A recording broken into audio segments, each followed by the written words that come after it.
maybe a few times a week I think about what it must have been like in the THQ Nordic meeting when somebody pitched the remastered edition name of Red Faction.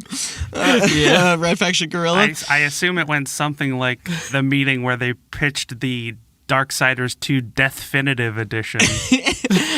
Or the Evolve... Do you think it's like a freelance... PC Monster Race? PC Monster Race Edition? Yeah, because, Do you think there's like some industry marketing... There's some industry marketing like outlaw for hire that does these things? Like, oh, we need to bring in the Don Quick Name or something. Who just comes in... Oh, Destiny. I can't... Well, why did I think that I could come up with a name on the fly? First of all, I was about to try as if I could come up with something that quick. It's actually funny you bring this up because literally last night, a couple of us were watching a video and kind of like reading through articles about the worst game names of all time. And there's a lot of stuff on there that you would expect, like the Kingdom Hearts games and shit like that. But there were some others that I'm trying to remember. Also, do you Infinite Undiscovery? Yeah, is it just because Undiscovery is not a word? At all? Like, what was the... Divine Divinity? Divine Divinity, which I did not realize that's where Divinity Original Sin came from. Good thing they pivoted away from that shit. Metal Gear Solid Revengeance. Metal Gear Rising. Metal Gear Rising Revengeance. But you at least pointed out that those are like memorably bad as opposed to like games you cannot pronounce, because I think one of the first ones on also, the Revengeance is just perfect for that whole situation. Yeah, for that tone of game, that's fine.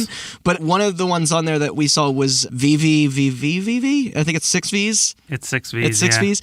Okay. And Austin, you were saying you're like, that is actually kind of the worst because A, you can't easily pronounce it out loud to friends, but B, you can't even Google it that easily. It's kind of like that band that's just 3 exclamation points. Chick. Yeah. Yep. But it at least does make you appreciate kind of the good names for games, which... It makes Remastered Edition look like fucking the best name you ever heard.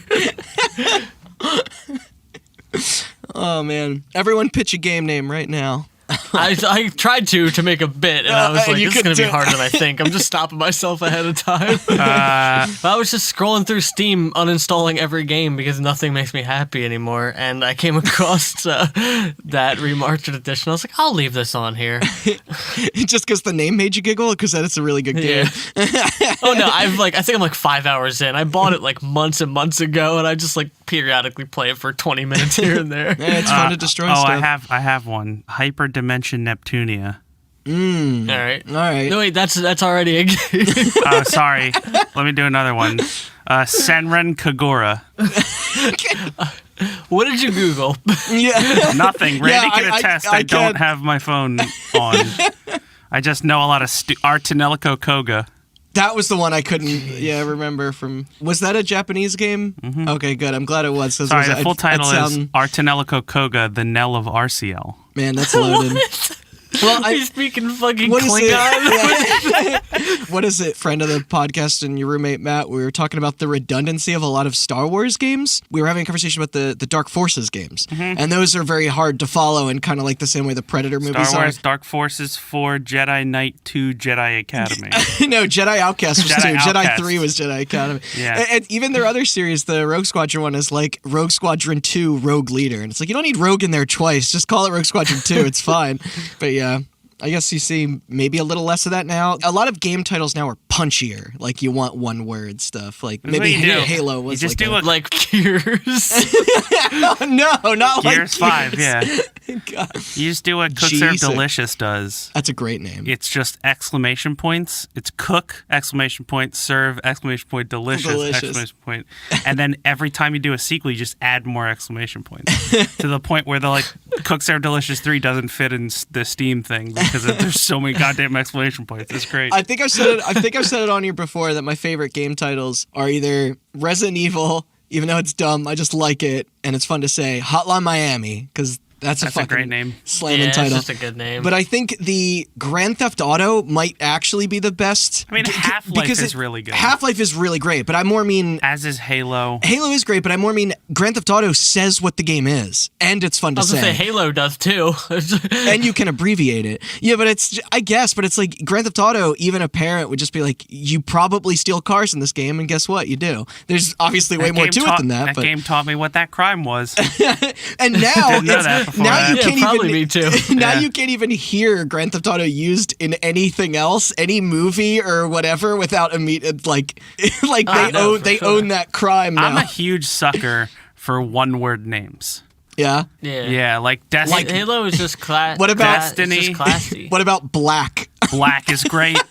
Prey. What about Mag? Prey is that's an defunct shooter That's an games. abbreviation. Prey is a phenomenal name. Well, yeah, they like the name so much they used it twice. They used it twice for two entirely different games. It was so nice to use it twice. What's that Oh, saying? what about Evolve? Sorry, sir. MAG That is came an out twice, acronym. We've been over this. Yeah. Stands for Massive Action Game. And you want to talk about describing the game in the title. Good point. That is a massive Fair action enough. game. Well, not anymore, it ain't. Then Emphasis on the massive and de-emphasis on the game part. Big ring shooty green guy. As That's what Halo advertised. would have been, but they changed it at the last minute. Yeah, it's not called Halo Austin. It's called Halo Combat Evolved. Come on. You host a whole episode Deceit, great name. That is a good name. The Cycle is a good name. Yeah. The only problem Evolve is a good name if it was a good game. The only problem with simple names sometimes is it makes it harder to A, expand on because everybody hates putting numbers on things anymore, and B, there's probably harder to patent, if I had to guess. Maybe. Yeah, Blizzard's good at it. Yeah, I guess so. All theirs are Warcraft, StarCraft, Diablo. Yeah, Overwatch, they Diablo. just named a game WoW. Yeah. Well, I got very confused when recently I was watching the quick look of the new X-Play, and it was Gears Tactics, and they kept talking about the term Overwatch. XCOM. What did I say? X-Play. It's a show that's no longer on the air. Sorry. But like I was also like, wait, they're remaking X-Play on what channel? Sorry. But I just let you go because I figured you knew something I didn't. but they were using the term Overwatch. Yeah, it's from XCOM. I know, but like it's when you hold your position, so if the enemy moves in your sight during your turn, you get to shoot at them. But it suddenly made that game name feel way less original. Amazing game, but Nah. It's fine. What, Overwatch is less original now? yeah, no, the name it was like, you know. Oh, I was gonna say it's kind of defined by original characters. You know, ninja guy and Cowboy. Girl with robot. Originality. Yeah. All right, let's get into it. Yeah, all right, guys. I'm Randall Beatrice here with Austin Blakesley and Chris Anantuano. Those are the wonderful voices that you've been listening to so far. I don't have to talk. You're just going to hear me grunt the whole episode, so it's fine. And welcome to our third Hot Button Microtransactions episode, number 3. Woo. This series, of course, being dedicated to a collection of smaller topics hosted by all three of us as we each take turns around the virtual table. So, without further ado, Chris, I believe you are first up. If we are keeping with tradition today, order has been I don't pretty believe great that I was for first. total. I'm going. No, we're going straight out of memory. No, you were. You absolutely were first. Yeah. Both times. Which what I was saying is great because it starts out kind of strong and then drags in the middle, if you know what I'm saying. Fuck and you. then at the end it picks way up. Right. I don't remember who was in what position, but that's how I remember I'm responsible for it. the silly part of the tonal whiplash that this fucking and I'm responsible for the boring science part. But not anymore. Now we're getting into Twitch drama. That's a little foreshadowing. But yeah, why ruin a good thing, right? So let's get started. Well, I want to start this episode with a message. In these uncertain and unprecedented times, we just want to let you know had to use that. that Hot Button Corporation is here for you, okay? And we're here to remind you that we're all in this together, okay? So sign up for and our by newsletter. all of us, of course, I mean all the corporations. And by this, of course, I mean using our fascist propaganda machine that demands you work unwaveringly and consume beyond your means and willingly sacrifice your bones and blood to grease the gears of the black engine of capitalism. So, thank you, and keep doing your part by washing your hands, and Hot Button will be here for you. And buying stuff, don't forget that. Yes. Well, you gotta buy soap to wash your hands. It's true. And while you're there, you might as well get like Doritos and stuff. Yeah, right. But what else are you gonna wash off your hands? Sorry, you can go now. I believe you suck your fingers off with Doritos. Yeah, suck your fingers off is the right way to say that phrase. Thank you for that. So are you talking about weed and shit, or is that just me? No. Okay, all right. Last time I did that really hard to listen to topic, nothing's really fun or easy about listening to how everybody's explored in Africa for all of recorded history. Oh, right. The one you did about war. No, that was a fun romp. Yeah. So I thought this time I would go in the complete opposite direction. A few weeks ago, I found a really great story, and I sent it to you guys in our Discord, and I was like, I really want to do something with this, or at least talk about it with people. And I figured microtransactions would be that sort of perfect. Yeah, fuck yeah. This is the place. For that. So, wholesomeness, that's a feeling that's just as present in video games as every other emotion is. Some games use it as like a little reprieve from an otherwise heavy experience. I'm thinking immediately when I look it up, the giraffe scene in The Last of Us. Yes, I don't know if you remember that. That's a great... Yeah. It's this nice fucking moment like in the middle of this just horrible game. And other games have wholesomeness baked into every inch, like famed game series whose most recent installment was released on March 20th. Doom. So, I would like to ask you guys, what are some of your favorite wholesome games or wholesome gaming moments? You don't have to make it too long. No, that's a fucking... If you got something you can think of. That's a good one. We can edit out the silence if you got to think on it. Well, you took the draft scene away from both of us. I like that juxtaposition quite a lot, and it's weirdly prevalent in a lot of games. The BioShock Infinite scene where they play guitar in the bar. Oh, God. Booker plays... Will the circle be unbroken? Yeah, that's a good one. Yeah, great fucking scene. Yeah. Contrasted against all the horrible violence. There's a couple great scenes in the newest God of War game. With between the son and Kratos. Dad of War, right? Yeah, Dad of War.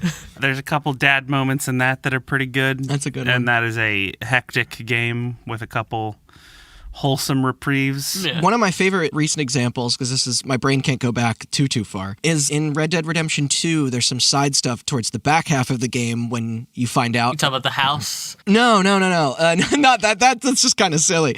There's some people you befriend at a point where Arthur kind of just needs any sort of support system to talk to, and not to reveal too much. The game was released that long ago. Hopefully people still play it who haven't yet, but there are some dark parts and realizations and kind of what goes wrong in your community of people to the end of that game, and things that Arthur finds out about himself. And that game is full of a lot of action and violence and racism and all this. And there are a couple in particular that I guess I don't want to name specifically, but that you meet some people out in the open world that you kind of just pal around with and have very human heart-to-hearts back and forth. And it's like right before the last part of that adventure where everything culminates and crescendos. And I really tiptoed around the point, but I think you did a great job. I got another good one. Mass Effect. All right. Yeah. Because I'm pretty sure each of those 3 games ends with a suicide mission, quote unquote, where just your whole team kind of just looks around each other, is like, we're not coming back from this, are we? And you're like, probably not. And Mass Effect 3, as much as people shit on that ending, right before you go into the final battle with the Reapers, you all go to a bar together and get drunk, and that is a great fucking Oh, that scene. Sounds great. I didn't play through it. It's really cool. Yeah. But no, for all it's worth, cool that game is great up until the last 20 minutes. It is. So. It's a shame a lot of people, I think, forget everything before it. Well, now while video games can use wholesomeness in the writing or the mechanics, like we just talked about, most of the best moments come from people themselves. Hold on, I thought of one other great example. The Discord that we have. Oh, yeah. Both of the Discords that we frequent have like kind of a wholesome channel. We do. Yeah, so when we share all these links in the other channels about the horrors of reality in the modern world, you can go into the wholesome channel. Sorry, just shout out. No, it's okay.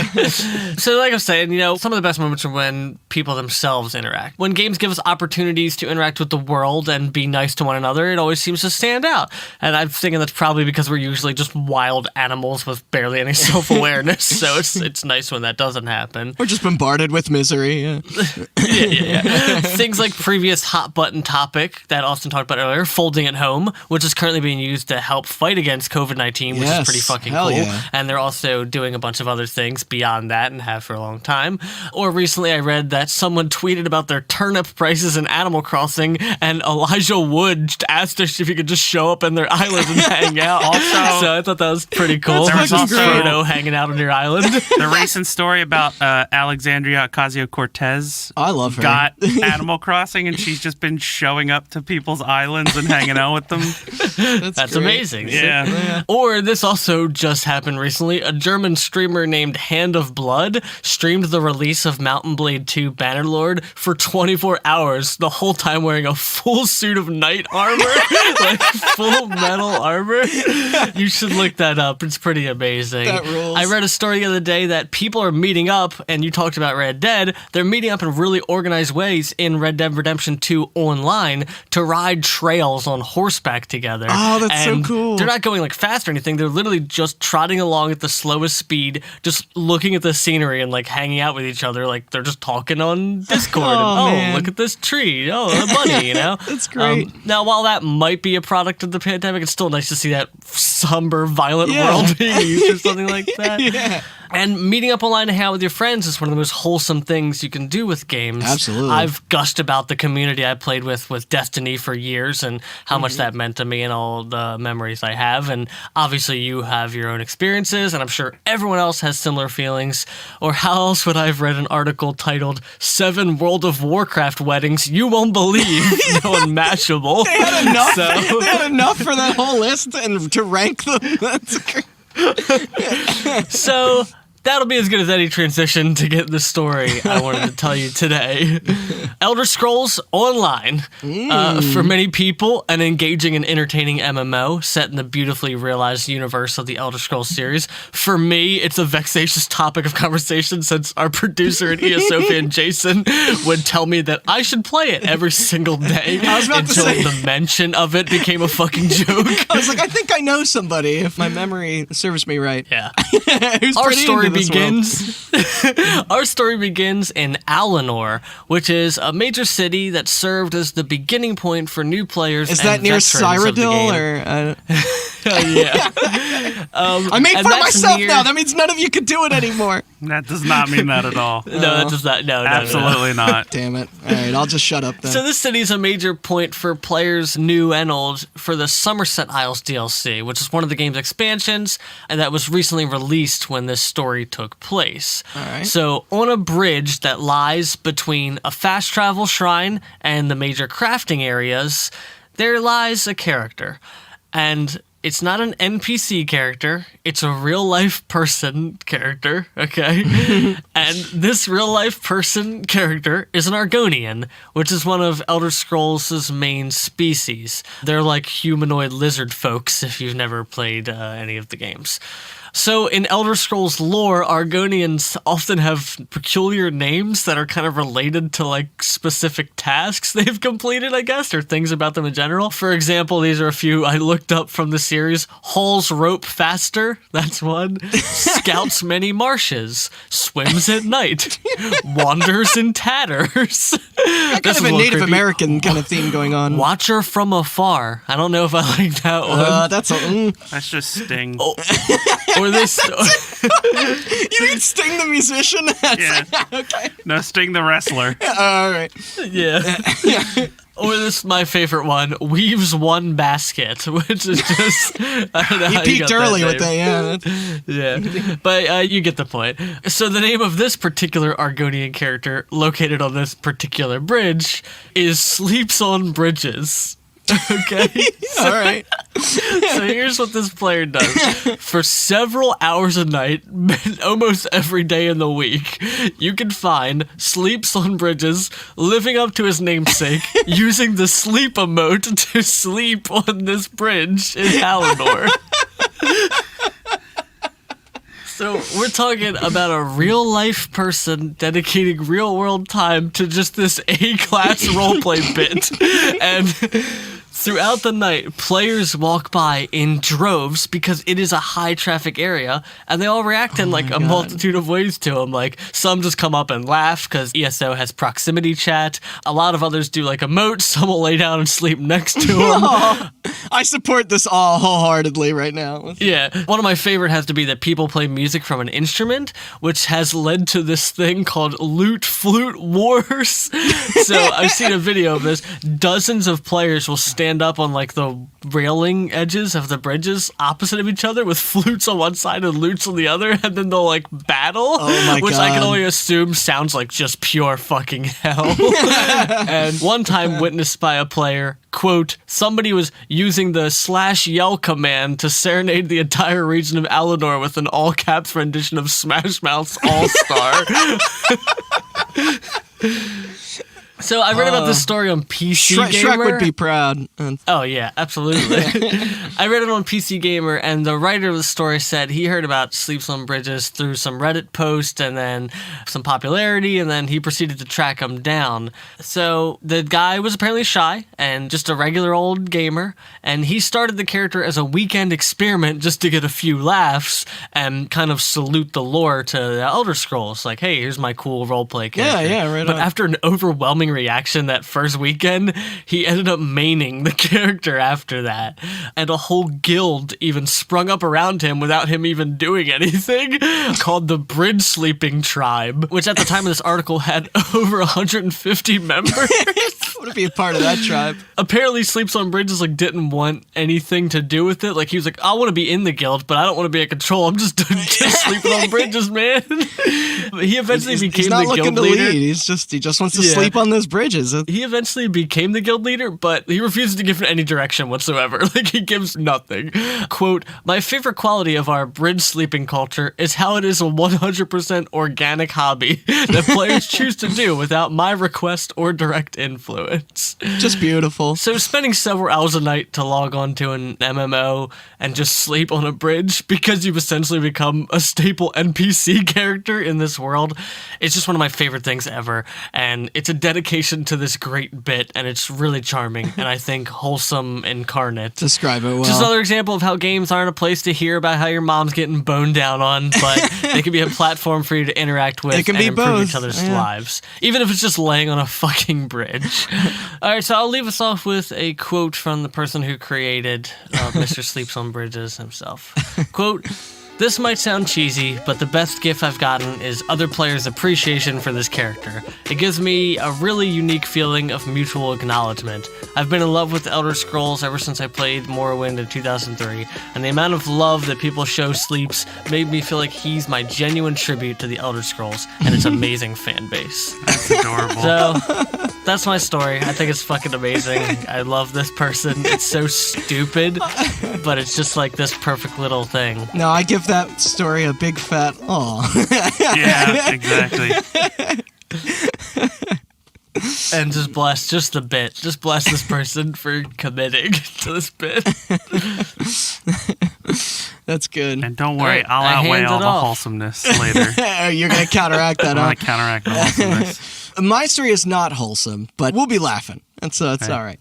So originally I was going to cover the wild fucking tale that is Cooking Mama Cookstar, which is probably one of my favorite game controversies in a long time. But seeing as how it is technically still ongoing, I figured it might be a better idea to wait a little on that one and instead take us back to 2008 and talk about what is likely the most stolen game ever, a crappy point-and-click adventure game for the PC named Limbo of the Lost. Have you guys heard of this thing? Never heard of that. Okay. Because I honestly barely knew shit about this story until a friend of the podcast, who I actually mentioned earlier, Matt, brought it up to me a while back, and leading me to the research of which was very confusing. Okay. For starters, we got a mystery title that looks like a super generic box that you would find in the home computer section of a Staples or like a Walmart. I don't think do they carry games at Staples anymore? Well, I don't know if Staples carries anything in it anymore, at least around us, since they're gone. But I think you guys can sort of picture it. But this is where I also assume lives the demographic that the cover was more or less trying to appeal to. The company that made it was called Majestic Studios, not to be confused with Majesco or other video game Majestic by EA. No, these guys were a relatively unknown British developer founded in 1993 and released this product, and only this product, before rightfully disappearing forever. Attempts to research the team now mostly just link to a wedding photography group of the same name. Okay. And you also heard that right. The studio opened in 93 and the game in question debuted in 08. That means it took 15 years for them to fucking get this something onto shelves. Like, well, that explains why it's a text adventure that came out in 2008, huh? Well, it's just hilarious that it was like that this bullshit was the result of all that fucking time. This is mostly due to the fact... This is part of the reason Duke Nukem was delayed, when they were like, oh my god, a text adventure in 2008, we gotta add this. Yeah. But this is all mostly due to the fact that Limbo the Lost initially first appeared as an Atari ST and Amiga 500 title all the way back at the European Computer Trade Show in 1995. The pitch was designed to be a return to form for the classic, like Austin said, graphical text adventure, and it had a demo. The setting was kind of intriguing too, focusing on the true story of Captain Benjamin Briggs, as well as an alternate take on him and his crew's famous disappearance upon the ship the Mary Celeste in 1872.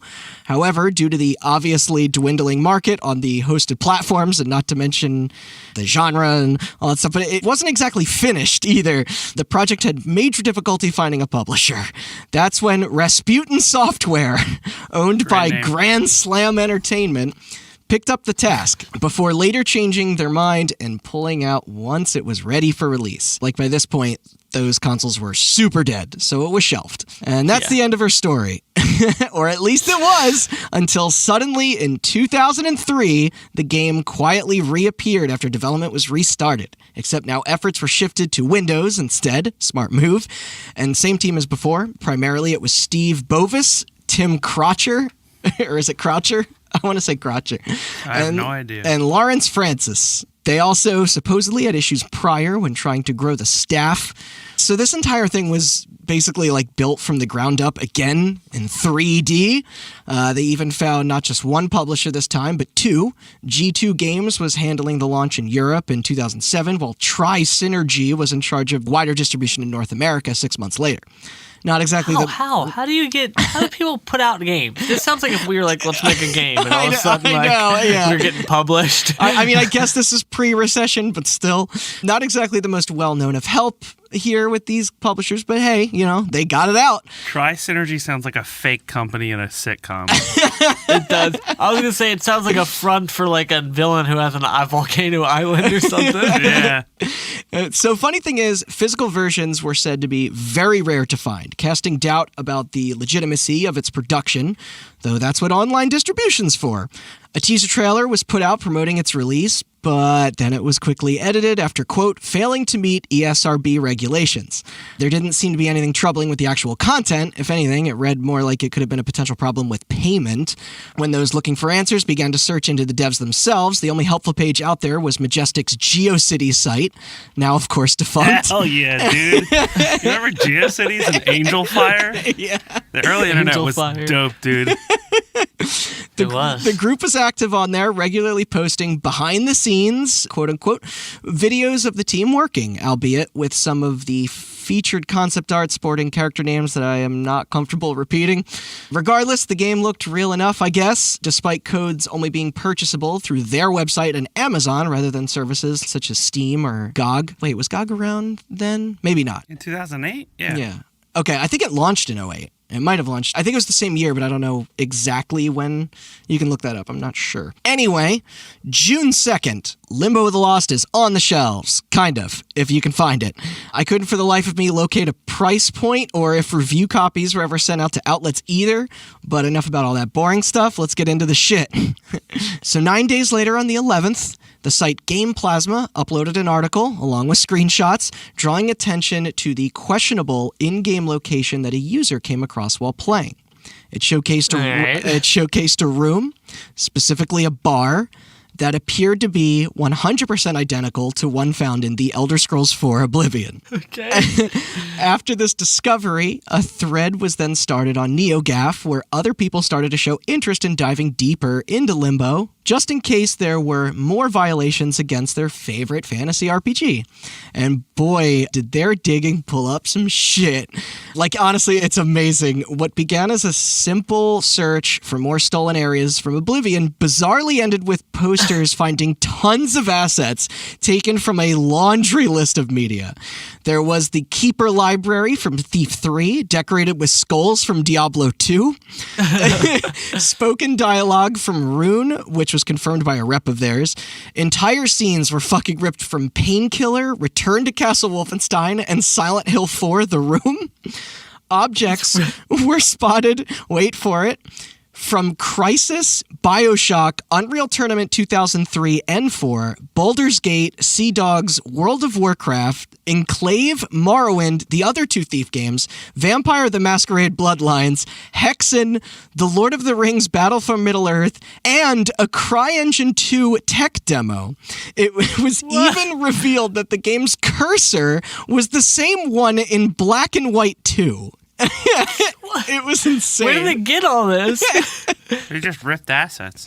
So yeah, screenshots were being taken, shared left and right. Like, I can show you guys the pictures. The results were inarguable. Oh, I've seen the pictures. Yeah. Yeah, I'm looking at some now. This is insane. It was a goddamn scavenger hunt in there, with more and more materials being posted every few hours, like Philip Mewson style. Things then somehow got weirder after enthusiasts began to then look outside of just video games, discovering that some of the featured FMV sequences drew a connection to live-action films, audio as well as images from Spawn, Beetlejuice, and Pirates of the Caribbean 2 and 3. God, I can't imagine. This makes Wait, up. is that Johnny Depp? They got him for this game? Holy shit. It makes me want to play this so much more just because how the fuck do you steal from Thief and Elder Scrolls, Beetlejuice, and Pirates? Well, that's the thing. Crisis. All of these examples, by the way, they have completely different aesthetics. That's what I'm saying. Yeah, and none of them particularly obscure at all, or they're all owned by... Yeah, it's just like Johnny Depp's like, I'm on the deck of the Black Pearl. This is nice. And then the Crisis suit just turns from invisible to just in the background. Like Predator. Halfway through wandering around environments from Thief, you just come onto an FMV cutscene of Michael Keaton in his Beetlejuice outfit talking to Will Turner from fucking Pirates of the Caribbean. And then just Spawn comes in. Yeah. Hey, guys. Because that's the thing. It's like, none of these are small rights holders fucking either. Like, it's like, God, it's like Disney. Like, they're gonna get their ass kicked. You're just walking around an Elder Scrolls bar and you just hear Johnny Depp go, "Why is all the rum gone?" It's the only line I remember from those movies. Yeah. Until right after that, you just see like the Big Daddy from BioShock. And, oh my God. It's so good. The copyright violations were so numerous and so blatant. Many were recent, like I mentioned. I don't know how anyone could have ever possibly thought that they would have gotten away with this. Probably because they were going to be on a shelf in Staples and no one would notice, dude. Fucking even people shopping at Walmart that don't know jack fuck about computers, I'm sure have probably seen a Pirates of the Caribbean movie at some point, or at least just through cultural osmosis. Nah, those movies didn't do well. Yeah, no one saw those, right? Pirates of the what? Many thought the only reasonable explanation was that it had to be part of some ARG, like or something. Yeah, this is too insane. It's got to be part of more. Like it was too obvious, and like the industry had never seen anything like this prior. Not on this scale, anyway. There was the time that Uncharted 4 trailer and Assassin's Creed Unity had like a placeholder mix-up, and also when my own mom had to deal with her work being used without permission in some games by a publisher who shall remain nameless until I know I can maybe have her on to talk about the experience herself. Wait a second. You said what about Uncharted? You know, they stole a whole game, Crash Bandicoot, for a scene in one of their games. Can you believe that? Instead of a boulder, it's a truck. Yeah, it's like, all right, Nathan Drake's playing Crash Bandicoot. Oh, Finally, the Black Pearl just crashes through the screen and the Crisis guy jumps off of it. I fucking love Uncharted, and that part in 4 rules when you play on the PlayStation together. That's so good. I'm all about games and other games like used that way. That's also a fucking great example of like a wholesome moment in an otherwise action game. Yeah, absolutely. That was on the wholesome list. Yeah, that's a very like sweet sort of, breakup of all of that bigger action where you get all the good character back and forth drama. This was something else, and once the word of massive plagiarism was out, publisher Tri-Synergy rightfully distanced themselves hard, claiming that they had no idea Majestic was doing what they were doing. On June 12th, only one day after the first catch was found, the game was officially removed from retail. And wait, a catch? They had the ship from Destiny in there? The ship that the Fallen used too? It was removed from retail and download. A rep at Tri also contacted the studio for response, which I can only imagine what that email read like. Not a peep from Europe's G2, by the way, the other publisher. Then on June the 24th, the developers would post their statement, quote, in response to the shocking notification that some alleged unauthorized copyright of materials submitted by sources external to the development team have been found within the PC game Limbo of the Lost, we have given our consent and full cooperation to both publishers who are recalling all units from all territories immediately. To the best of our knowledge, no one at Majestic, G2 Games, or Tri-Synergy Inc. knew about this infringement and knowingly played any part in it. Which, cool, but then how the fuck did this happen? Who was responsible? Well, according to project lead and programmer Steve Bovis, Majestic didn't actually make the art assets here and instead claimed it was done by an outside contractor. A name wasn't given, but he assured that they were investigating. And then once we got it back, we just said, fuck it, we'll keep it all.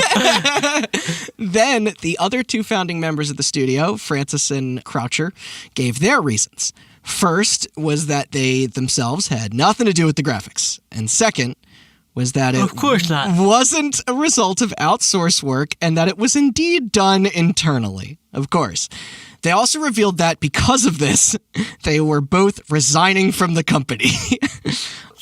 A month later, on June 30th, a more detailed statement from them was released. Quote, due to the behavior of certain members of the Majestic Studios team, Mr. T. Croucher and Mr. L. Francis would like to announce their departure from Majestic Studios and would like it known that they had severed all connections, ties, and links with the remaining members of the Majestic team. How could they be the heads of the studio and not know that the only game they're producing is full of this stuff and then go, hey man, I know we may be in charge, but we had no clue. We're out. I mean, the fucking... There's only like 3 people. Like, really, like, that's sort of I know there's probably other people on this team, but for the most part, this is a game that is, like... Also, I like the other the guy's... work of 3 people. I like the other guy's statement where he's just like, hey, man, the art wasn't us. It's like, you're making a text adventure. What the fuck did you do? So after that harsh and fair announcement, they also went on to say what their exact jobs on the product were. Croucher was on general research, as well as some voice acting and puzzle design, and Francis did the music, a little bit of script writing, and also lent his voice and help with the puzzle design as well. Quote, yeah, I thought it was weird when I was writing the script if somebody suggested I name a character Jack Sparrow. I just went with it. And that's when Captain Benjamin Briggs looked in the mirror and said, Beetlejuice, Beetlejuice. Yeah, I had no idea. Quote, neither Mr. Croucher nor Mr. Francis had any say or control over graphics, rendering, coding, or game screen design. I guess they mean UI there, but I don't know. Also, nobody is talking... We never looked at a game. We never looked at a screen, ever. Yeah, exactly. And they're not mentioning the audio here either, I guess, so I don't know. How do you write a game with never looking at anything? Are these guys in some sort of Minority Report pool, and it's just the game idea comes to them, and they ship it up to an idiot who slaps a Diablo skull on it and carries it along? Look, dude, all I saw was concept art, and he points to the concept art filing cabinet, and it's just a bin full of Blu-rays and 360 games.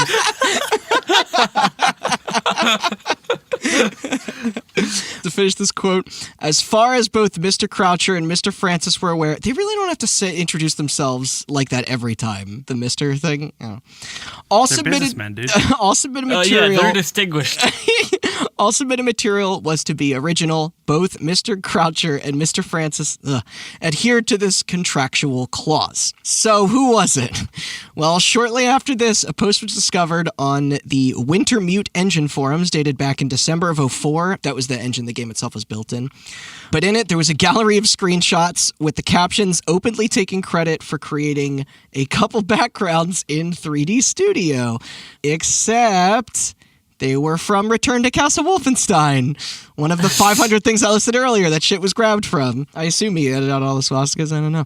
Oh, and the poster?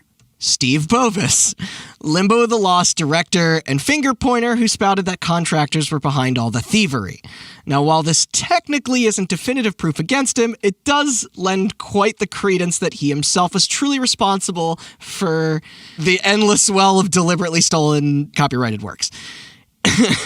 In addition to that, an earlier interview with Just Adventure, Steve publicly gave the names of his full team and described his position at Majestic in full. Quote, "My job is to put the game together and create all the visuals, coding, sounds, models, marketing, and basically make the game flow and work, as well as manage and try to motivate the team. A job that is hard enough at the best of times." End quote. Which, how do you think he motivated them? I don't know, Did they man. make him I was watch just a trying bunch to of make a movies? text adventure. Turns out when you need pictures of things, you can't just, what, you gotta draw them? I don't know what to do. It just... I don't even own a pencil. So, whoops. Not only did he not mention any outside contractor hiring here, but he also clearly states that making all the assets, both visual and not, are solely on him. Once these answers were found, users on the Wintermute forums then dug through the rest of his profile and its post, documenting anything regarding his personal involvement in various aspects of the game's graphical art. All in all, about 8 were archived that gave pretty irrefutable evidence for the role he played during this game's production, and who really knows why he would commit such self-sabotage here, if it truly was him. I mean... He was the fall guy, because Tri-Synergy was Dr. Evil Show Corporation. So he had to fall. Somebody had to fall on the sword. He could have been stressed and rushing to make a deadline, maybe. But, either way, though, this goes far beyond just a single lapse in judgment. Yeah. Tri-Synergy had to distract from the controversy because they make text adventures in Black Hawk helicopters. So these Tomahawk missiles are stolen. Yeah. So I think in the end it was said around 76 instances of plagiarism were found. Hell, it could be way more than that for all we know. Given how quickly these guys tried to back out, how much they fumbled with it, it sounds just like two con men. They're like, we can make a video game, make some money. One thing we are certain of, however, is that Limbo of the Lost is never, ever coming back for resale. Majestic is gone. Steve Bovis is gone. I assume both were sued into oblivion and Disney promptly buried the guy somewhere. We may never find out. I couldn't find anything about an actual lawsuit, though, interestingly enough. Honestly, that may have happened, which is the best case scenario for him, is that everything was taken down before any of the other affected rights holders could respond. Today, only a few copies of the game float around on eBay, priced between $270 and $1,500 for all you crazy collectors out there after the recalls. You bought one, didn't you? I don't have that kind of money. But you would if you did. You would if you did have the money. Maybe. Yeah. There are currently just 3 reviews up for it on Metacritic, one being a score of 23 out of 100, while the other 2 are flat-out zeros. Their summaries don't even bring up the stolen works, but instead point out the overall bugginess, as well as its insultingly boring gameplay and production values as being the largest criticisms against it. I thought Pirates of the Caribbean... Those reviewers have... I mean, remember, we've been joking. It was a point-and-click game. I was just saying, I thought Pirates of the Caribbean had great production value. Yeah, me too. I was gonna say these reviewers have no fun. Like, you can get a review of this game and be like, the gameplay sucks. It's like, what? Who cares? Yeah. Who cares? Beetlejuice is in this game. The funny thing is, the nature of it being the style of games means the backgrounds that weren't theirs didn't even have to move. It was just super, just Google image search bar, castle bar. I know. You didn't have to take it from fucking Oblivion, which only came out I know, a year I'm sure you'll prior. get less trouble by stealing an image shack background than you will fucking taking from Elder Scrolls. It's just the superimposed character picture, like post on top of a static background that says Getty Images real big. Like, oh yeah, I was gonna say it's like Doom, but picture all the text have like some sort of watermark all over it. No, instead they had to have the fucking it be Wolfenstein, which doesn't even make sense considering the time period of this shit. But yeah, now I'm gonna leave this all with a funny quote from Mr. Bovis. I mean, the quote itself isn't funny, but in context, it definitely made me laugh. Before I do that, though, I should point out that Mr. Croucher, and Mr. Francis may not entirely be innocent themselves. Players did discover some recycled puzzles, design they each claim to have been a part of. But hey, nobody in the story is ever going to be hired to develop in the field ever again anyway, so who cares? All right. So last quote from Stevie Boy. This was an answer to a question in an interview with QT3 regarding if other games were an inspiration for the title. His response? The project is more influenced by film than other games. We want the experience to be as original as possible, and as such, we have made a calculated effort to keep away from other games in the genre. Man, this is better than I thought, honestly. Like he's overcompensating so far. Limbo the Lost is an experience first and foremost. Secondly, wrapped up in a game media genre. There you have it, folks. No one is more authentic. Oh, and before we move on to yours, Austin, I'd like to thank Rock, Paper, Shotgun and Giant Bomb for their exposés on the subject. I'm actually going to give credit here, unlike those idiots. But that's it. Limbo the Lost. Apparently the ending of the campaign is also insane, from what I heard, but whatever. Can't be dumber than all this. Yeah, right at the end, you're like, damn, Limbo the Lost wasn't that bad after all. And then all of a sudden you get brought aboard the Reaper ship, and they ask you whether you want to have a red ending, a blue ending, or a green ending. And then Deadpool comes riding the never-ending story monster. And use the Force, Benjamin Briggs. Yeah. Alec Guinness just shows up. All right, Austin, what have you got for us? All right. On a scale of 1 to 10. On a scale of 1 to 10, what? How much is this story? Just say a number. On a scale of 1 to 10. On a scale of 1 to 10, how many backwards baseball hats are involved? It's like 8. Wow, that's like almost up to the guy games. Yeah. All right, well, before I get into the actual story, which I will reveal as I'm talking. All right. Kind of, storytell a little bit. He's bearing the lead. I'm gonna get into 3 levels, just for anybody out there that doesn't know. Hurt me plenty. No, I'm gonna cover. I am hell reincarnate. There's a dream within a dream. Okay, I need to cover 3 important things that everybody needs to know for this story. The first one, everybody probably already knows, but if you didn't, FIFA is a very popular soccer game franchise made by Electronic Arts. No corruption. Now, which soccer? There. Is that the one where they're on the horses with the mallets? Soccer is the one where... European football. Whoa, called out, dude. What? Get at us, Europe. Yeah, you better. If you can get on a plane now, you can go nowhere in the world. You're the only safe place. Yeah. European football is called rugby. Oh, yeah. But yeah, FIFA's a soccer game. Point 2. Or South America, actually, would have been better. An important part of every EA sports game now is called Ultimate Team. You guys know what Ultimate Team is? Is this the trading cards thing? Yes. Okay. So for those of you that don't know, here's a quick rundown. First introduced in FIFA 2009, later added in Madden 2010, and then NHL 2011. I played it in Madden, yeah. Ultimate Team is EA's cash printing machine, and probably the reason why they haven't had to worry about making a good game in years. It's a play on fantasy sports instead of simply playing as a real-life team and all the players on that team. Yep. Players open packs of cards, packs that you can earn with FIFA coins, which you can also buy FIFA coins. Of course. With real-life money. These packs have cards in them. Each card represents a real-life athlete on a real-life soccer team. Players then fit these cards into slots that represent the positions on the pitch. Soccer is stupid. Come at me, Europe, again.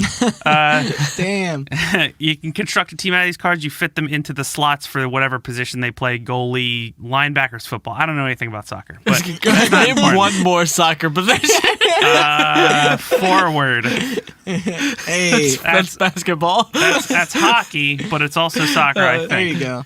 And then you take that team either against the AI or, as most people do, online to play against other Ultimate Teams to prove that you have the Ultimate Team.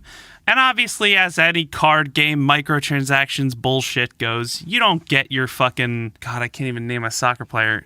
Pele. No, he's long since retired. I know, but that's all I think. Messi? When we were watching E3, Austin, and then, Michael Jordan. And we were making jokes about how EA always brings athletes out on stage, and when they announced the next FIFA, we were like, what soccer player they're going to bring out? And Dan Bittner, it's like a friend of ours who's listened to the show and been on it, previous guest, was like, they're going to bring out Pele, aren't they? And we're like, they're not going to fucking bring out Pele. It's like 2017 or something, and then Pele walks out. Dan's like, I told you, Pele. Nobody in America knows anyone else that plays soccer.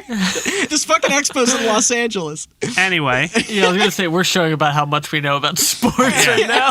I probably should have looked up, but the best of the best star athletes that everybody in the rest of the world knows are obviously very rare. Yeah. To use an example that I do know, your Tom Brady would not be in a starter pack. You would have to pull a lot of packs to get Tom Brady for the Madden version. Yeah, right. And, you're going to have to earn or buy a lot of packs in order to find the best players. And obviously, the better the team, the easier it is for you to win. Pay to win, you might say. It is almost like the literal definition of pay to win. It is so pay to win. I mean, I guess also a good comparison would be like, in terms of rarity, like baseball cards and the randomness of it. Though you didn't... More like Magic. Yeah, because you actually played. The good point. Yeah, But just like with any microtransaction-based thing, there are ways to earn them without buying them. You can... Okay. There's a trading system that I tried to look up, and it's worse than the stock market. I don't understand it at all. But there are different modes, and some modes offer better rewards than others. One such mode offers the highest rewards, and it is called FIFA Ultimate Team Champions, or as I will now on refer to it, Foot Champions, F-U-T. That is what everybody in the community calls it, so I'm going to call it that. I don't know why that makes me laugh. It's stupid. Wait, Foot Champions? Foot Champions. Foot Champion. Or, as they actually call it, Foot Weekend League, because this is a weekend league for the game. Now, in order to And is there a thread where you post pictures of your team called Foot? Damn it! I was actually leaning into a similar joke and then decided against it. Thank God you swooped in. I hate both of you. This is a weekend league for the game. In order to qualify for this weekend league, because you don't just get to join it and play, you got to qualify. In order to qualify for this league, to participate, you need to win tournaments during the week, which is basically to win a tournament. It's single elimination, so you have to play a bunch of games without losing one. Mm-hmm. You have to be ranked Division 1 in the Foot season mode, or you have to have a gold rank from the previous weekend. Now, we'll get to gold rank in a second. Not only is the barrier for entry insane, but so is the time commitment. Get this. Being in the weekend league requires you to play 30 matches a weekend. All of the information... A weekend. All of the information... That's a lot. Or a lot of the information that I am using for the story, which we will get to in a little bit, comes from a Eurogamer write-up all about it. They calculate that FIFA matches take around about 20 minutes, depending on breaks and whether you skip them or whatever. Right. So that comes to about 10 hours of digital soccer a weekend. In 48 hours? And that is not including the obvious time that somebody who really cares about this would take tinkering with their team outside of the matches. Yeah, so you're literally doing 2 8-hour shifts. Yeah, this is a full-time commitment for sure. And then the mode is not structured like a tournament. Now, you have to win tournaments to get into it, but it is not structured like a tournament. The way it works is you never get knocked out. You just play those 30 games, and then they rank everybody based on their, performance. Okay. So, even if you lose all 30 of your games, you still have to play all 30 games. Unlike a tournament where if you're really bad, you get knocked out in the first round, you're like, well, I'm done with that. You have to play all 30 games. At the end of the weekend, the game ranks all the players into leagues. Like I said, gold division, silver, bronze, just like any ranked game. I know what the scrub league is. But this is based entirely on win-loss ratio and nothing else. Okay. Wow. So there's no hidden MMR matchmaking rating behind it. Very unlike other games. Yes.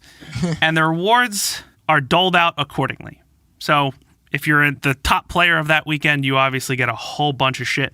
Winning that and in the gold league can reward you with thousands, tens of thousands, even hundreds of thousands maybe of FIFA coins to spend on packs.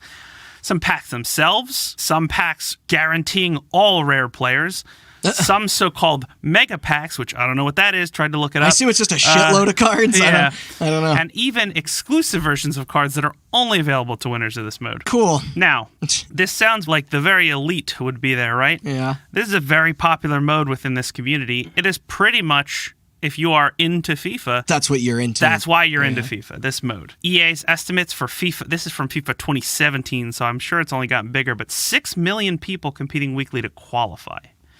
Now, I could not actually find how many people are allowed in. I think that changes based on certain factors. I don't think it's a set number, but it's not 6 million. It's less than that because not everybody qualifies. But obviously, with all the qualifications, dedication, and rewards that this mode both requires and offers, it is obviously where the most elite players go. It's basically gambling, like all the Ultimate Team shit. Yeah, not just basically. Yeah. And like they say, higher the risk, higher the reward, right? Boy. They do say that. And like us in capitalism say, why not find a way to conspire behind closed doors to mitigate that risk for yourself and come out on top, even if you're not the best? Oh, yeah. Yeah. And like FIFA, I'm sure full of corruption and exploitation. Oh, hell yeah. It's the most appropriate game, really, for considering their organization. We get into our story. Hold on. What if there's a mode of FIFA where it's called Ultimate Mode, and you just build a giant stadium in a third world country, and you exploit all their laborers, and then you just abandon it and pay nobody? That's my favorite mode that FIFA has. That's the World Cup mode. Oh, was that like this? Was that a canceled Sim game, like Sim World Cup? Yeah. Sim drain a third world country of all their resources. Chris is making a lot of jokes, but if you out there do not know how awful of an organization FIFA is, I urge you to look it up because they are garbage. I fell into that I fell into that wiki hole one night after that movie. What was it? United Passions? Yep. Yeah. Okay. So look that up. On to our story. On Sunday, October 20th, 2019, a 21-year-old Twitch streamer and FIFA community member by the name of Nick Bartels, who goes by the handle Run the Foot Market, was participating in one such league match, live on stream. This was his last game before he would be ranked in the coveted top 100. Ooh. If he won, he would be in the top 100 and his prizes would skyrocket. Now, he was up 1-0 in the 91st minute. Sound like a Brit? When he got disconnected from the game. Now, disconnects do happen. This is EA's servers we're talking about. Because they don't spend all that money they're making on server maintenance. Yeah.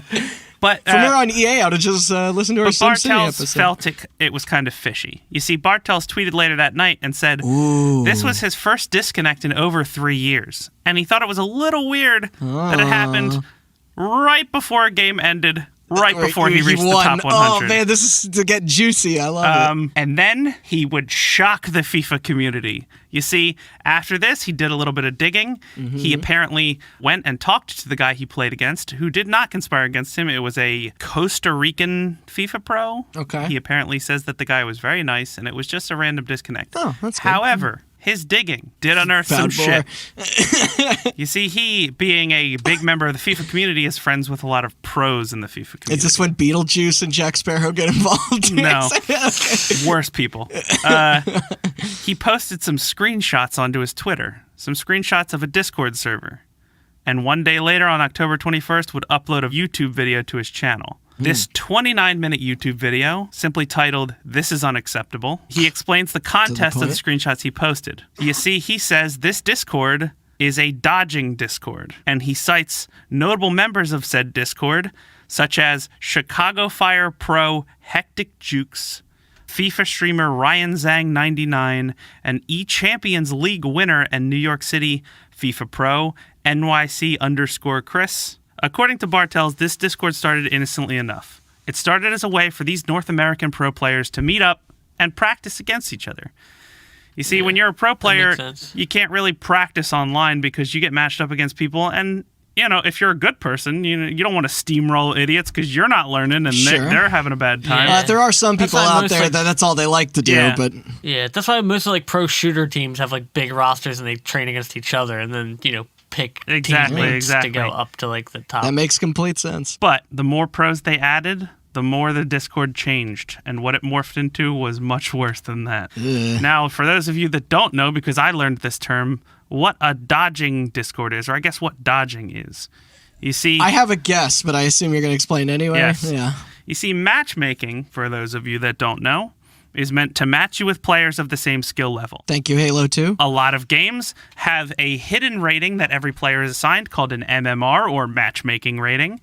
And depending on the game, it's calculated by a whole bunch of different factors, but basically... Especially if you're playing with a bunch of people that all have their own scores as well, or statistics. It's meant to match you with somebody equal to you, or in certain games as close to equal as you can possibly get. Now, these systems can be flawed, but for the most part, they tend to work. Yeah, some games are better at it than others. Some games are better at it than others. But for the most part... Yeah, like you can get into a rank hole in Overwatch where it just ranks you with horrible people, then you lose a bunch of games, so it ranks you with worse people, then you lose a bunch of games. You're telling me this... But I have 7 gold medals, but it doesn't mean anything because... No, guys, I'm not switching. Now, what these people were doing, like I said... This mode was based entirely on win-loss ratio and nothing else, not MMR. Yeah. So, what these pros figured out that they could do is they got into this Discord and they decided, hey, wait a minute. If we don't enter matchmaking at the same time, we'll never get matched up against each other. And this game is based entirely on win-loss and nothing else. And we have most of the top 100 in this Discord with us. So, if we all enter matchmaking at different times and coordinate it so that we never are matchmaking at the same time, then we will never have to play each other, and then we can just pub stomp our way to the top, essentially. That's actually a different angle than I was expecting, which takes more planning. I thought you were going to go into like the problem. Just fix the games. Yeah, or the problem that Street Fighter V had, where people would just DC to keep their. So FIFA accounts for that. Okay. If you DC, it does not count as anything for anybody. I do think they eventually fixed that they did. Yeah, in 5. Still, the fact that not every developer accommodates for it, but that's way more elaborate. This allows them to keep the top 100 amongst themselves, refuse those top spots to any new players as best they can. Yeah. Exactly. Now, this isn't to discredit how good these people are at FIFA. You still have to have the skill to beat whoever you get matched up against, but at least they know they're never battling another top 100 player, and all of them are in on those sweet, sweet rewards. Maybe you'll get into it, but do you know how long that was going on? Like how? I will get into it. Okay. I was curious about when that Discord was started and stuff. So where does Bartles fit into this? Not at all, our apparently. Streamer friend. Well, according to him, he's a little cocky. He is one of the top FIFA players in the country, other than some of these pros. A cocky pro gamer? Yeah. I don't know. But, never heard of it. But to him, streamers and content creators specifically were excluded from this. And part of this Discord is not just to avoid playing each other, but also, like I said, to keep other people from reaching the top 100. Yeah. And since he was an outsider about to make it into the top 100, they couldn't have that. No girls allowed, dude. And since he was a streamer, he was on Twitch. So, what do you do in that position? Stream snipe. So the screenshot, this is getting dirtier and dirtier. The screenshot that was sent to him specifically was a bunch of pros talking about when he was entering matchmaking specifically, and that they were all going to enter at the same time to try to fight him. Or play him in soccer or whatever. And apparently it's not just him. They do this a lot. I'm sure. I mean, there are probably plenty of people that happened to who weren't streamers. And apparently, like I said, this guy is pretty good. So he actually has the ability to beat some of the people in this Discord. Yeah. So not only did they just try to fight him, yeah. Well, no, apparently he's beaten a couple of them when they did do this. Okay. So this screenshot specifically was them coordinating to get their best player so they knew up against him. They knew who he was. They were specifically going after him. Okay. Yes. Now, Bartles says in his video, he makes his money from his streams. He says he's a good FIFA player, but he's not the best FIFA player in the world, obviously, but he's watched, or even the region. Yeah. But he is apparently well known because all that stock market shit I said was very confusing. Apparently, he is very, very good at it. So that is what people watch him for. Not he's a FIFA day trader. Exactly, yeah.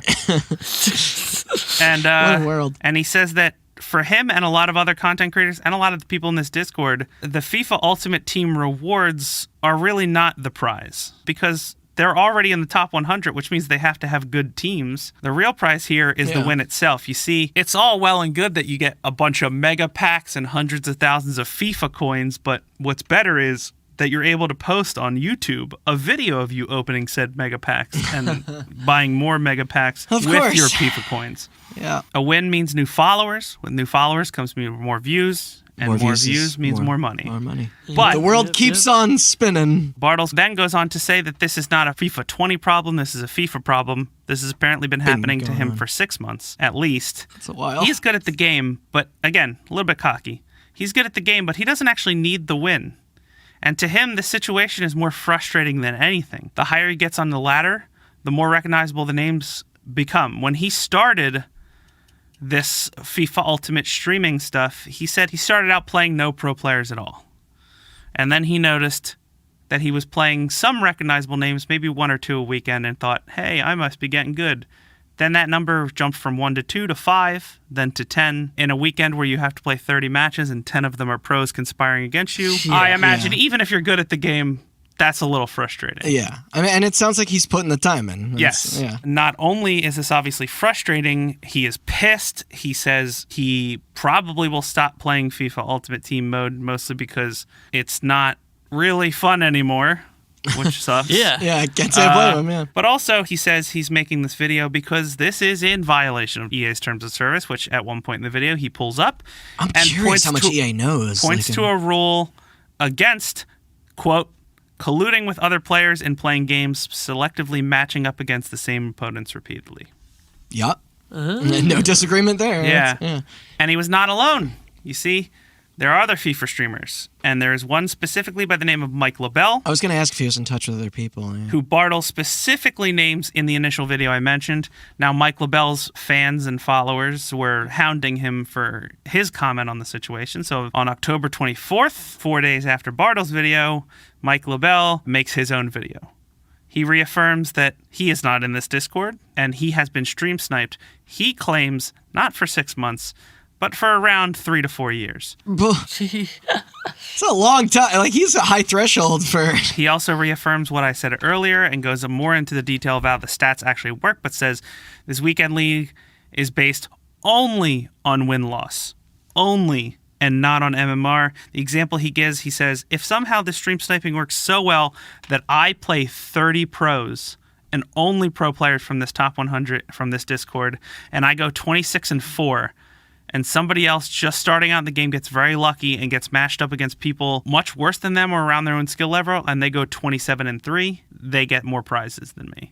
Yeah, which is stupid. In practice, it doesn't seem to be a way to get around it, but that's still kind of tough. I mean, especially if you know you're playing that sort of skill threshold, and that's somebody essentially what these pros figured out, right? They're like, why would we play each other when we could just play stupid people and all get the prizes? Yeah, exactly. On November 1st, 2019. EA responds, releasing a statement saying, quote, the integrity of our tournaments is of the utmost importance to us, and we monitor our competitions on and off the pitch to ensure fair play. We identified a player violated the EA Sports FIFA 20 Global Series Code of Conduct because they used an out-of-game Discord channel to dissuade players from competing against them. This competitor will receive an EA Sports FIFA 20 Global Series 2 qualifier suspension. Now, in this, they banned one player by the name of Kurt0411. How did he get stuck with the... But that was for unrelated reasons. He was harassing EA employees on Twitter. Okay. I read that. Yeah. Yeah, I remember that. Yeah. Yep. But they suspended only one of the players that I mentioned above, NYC Chris, for, quote, encouraging experienced players to avoid matchmaking at the same time as the player to gain a competitive advantage. He was suspended from this specific mode for 2 weeks. Wait, 2 weeks? Oh, 2 man. Weeks. Basically 2 weekend leagues. Yeah. So he could just, he could have just had something to do twice, and then that's it. And it's the same amount of punishment. Yeah, exactly. Guess I'll go outside, huh? Now, EA did not mention the more than 20 players that Bartles named as part of the Discord and even showed screenshots of being a part of the Discord. Absolutely. But they did say this. Harassment as part of a coordinated effort to match with streamers during the weekend league unrelated to a competitive advantage was also investigated. Final warnings for those confirmed to have taken part in these activities was issued. and cover future instances of similar behavior. So basically, if they find somebody still stream sniping, then they'll get banned, but they're not going to ban anybody for it yet. That's a way lazier solution. Yes. Yeah, I know. It is a lazy solution is the perfect word for it, because this obviously they already wanted to build a tournament system that they wouldn't have to pay attention to. Yeah. And it seems like that's what they had in the first place set up, or else it might have been easy to avoid this. Yeah. Now, many of the players involved that were called out by Bartles apologized, but Bartles even said in his video before they apologized, I know they're going to apologize. They don't mean it. They're just mad they got caught. You could say that about a lot. Literally anybody. Yeah. And obviously, he called out all these people. He was very mad about it, but there were articles written about him, and he's since gotten a huge boost for his own YouTube channel. A lot of game controversies kind of play out that way. Yeah. And with EA doing essentially nothing, this becomes sort of like a steroids in baseball situation where it's like, the Discord still exists, and I guess you got to be a part of it if you want to be in the top 100. I miss the steroid era. Everybody was hitting crazy home runs. Yeah, can we have like some sort of freak league in baseball that's just people that are on steroids? Yeah. That'd be pretty entertaining. I think as a comedian, he was a bit about that. Wait, really? Let's see how far somebody can really hit a baseball. Damn. Maybe it was Bill Burr or something. It was. Okay. I was like, maybe that was subconsciously in my head, but like I thought that I just came up with it. All right. Guess so. So now... That was clever. That's the end of our story. Hey. As far as I know, the only thing that's really come of this, all these people are still making content. Nobody got banned. They're all still participating. Of course. Right. The one guy that did get banned later tried to make a new account, and then EA banned him again, and that caused a whole nother controversy. But I'm going to end this with a personal tangent. Please, to me, this isn't really a story about FIFA. I wasn't interested in it because I give a shit about FIFA, as evidenced by my lack of soccer knowledge at the beginning. This is a story about the lengths people will go to win at fucking video games.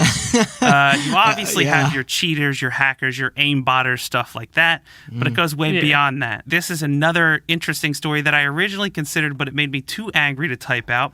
When Fortnite added skill-based matchmaking into the game, stats showed that pros and streamers came out with way less kills and way less wins overall, thanks to skill-based matchmaking, and new players came out on top with way more kills and way more wins. This is simply because pros were being matched against other pros. And when you use matchmaking... I can't beat people who are actually good. When you use matchmaking the way that's intended to be used, you make the game competitive. And when Ninja and Shroud and all these fucking people, Tfue or whatever they, Bugaboo or whatever their names are, I don't remember. I don't even know what you're saying right now. When they all get mashed up against each other, only one of them can win. Yeah, you know? That's how those games work. Or I'm going to say the N-word. Yeah. But the problem with this is getting one kill and getting 50th place in Fortnite doesn't fit Ninja's brand. It doesn't fit all these other people's brands. Yeah. And it doesn't make for good content. So streamers got upset, and Epic went with this following method. Oh, God. They left skill-based matchmaking in solo and duo modes, but took it out of squads. So now every streamer teamed up with each other. I was going to say, squad's the most accessible mode to casual people that want to bring in their friends to play with them. So streamers switched to that mode, teamed up with each other, and pub stomped their way to millions of dollars or whatever. Fuck them. But now that means that most people who probably just want to hop on Fortnite with their friends have to choose to either A, play duos and exclude some friends that may want to play with them, or B, have an awful time maybe getting stomped by streamers. Yeah. And I know a lot of people that like playing games competitively, but here's where my rant gets maybe a little bit holier than thou, but bear with me. I'm completely with you so far. Competitive video games are, at their very core, a competition shrouded in anonymity. When two people play basketball with each other or play football with each other, you got to look the guy in the eye to call him an asshole and say you fucked his mom. But you don't have to look him in the eye to say that stuff in a video game. And this does tend to bring out the absolute worst in people.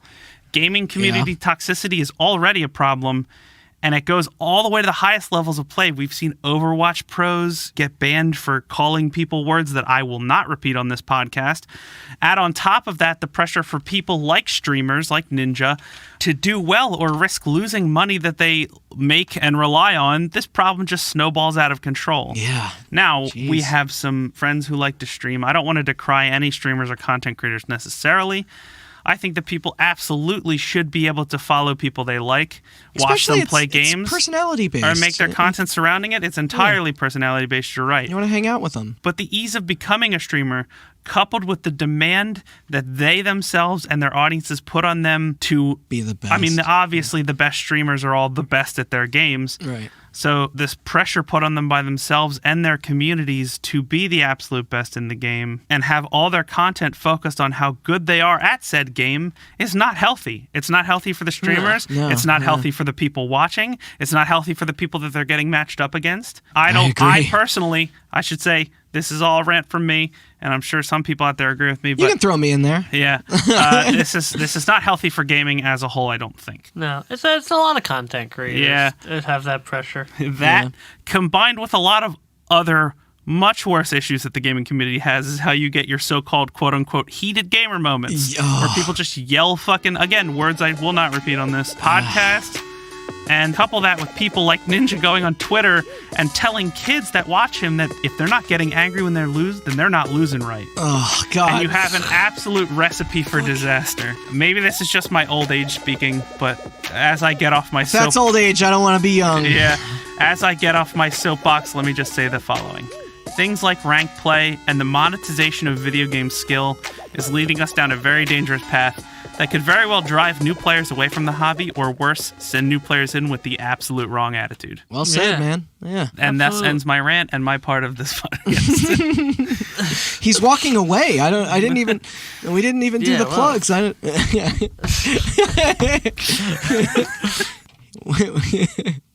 Well said. I'm back. You think all that pressure is why PewDiePie became a Nazi? Absolutely, 100%. I mean, he did yell the N-word when he got shot in PUBG. Heated gamer moment. Well, he's playing by ninja rules. Yeah, it's true. Well, thank you for listening. No, just yeah.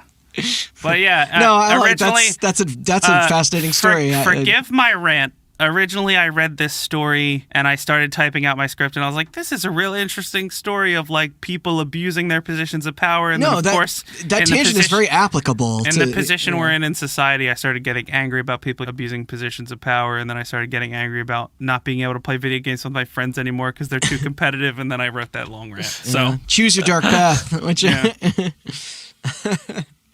Woo! But yeah. All right. Thus ends going out on the happiest story of the three. We got to stop putting you last. I don't know why we keep doing that. We got to shift it around a little bit. You said it's tradition, dude. I did. Yeah. Don't worry. I already know, and I already started typing my story for Microtransactions 4. How happy when is that it? comes around. It is not the happiest, but it is fucking hilarious. It is not going to make any. It might make some people angry, but in a funny way. Will it make me laugh? Yes, absolutely. All right, then I'm looking forward to it. All right. Yeah. We did it. Let's do some plugs and get the hell out of here. Make like a tree and get the fuck out of here. Was that the quote from Back to the Future? No, he says make like a tree and leave. Or no, that's the real one, right? Yeah. He fucks up the screen door in a battleship or submarine metaphor as well. Make like a tree and split. Yeah.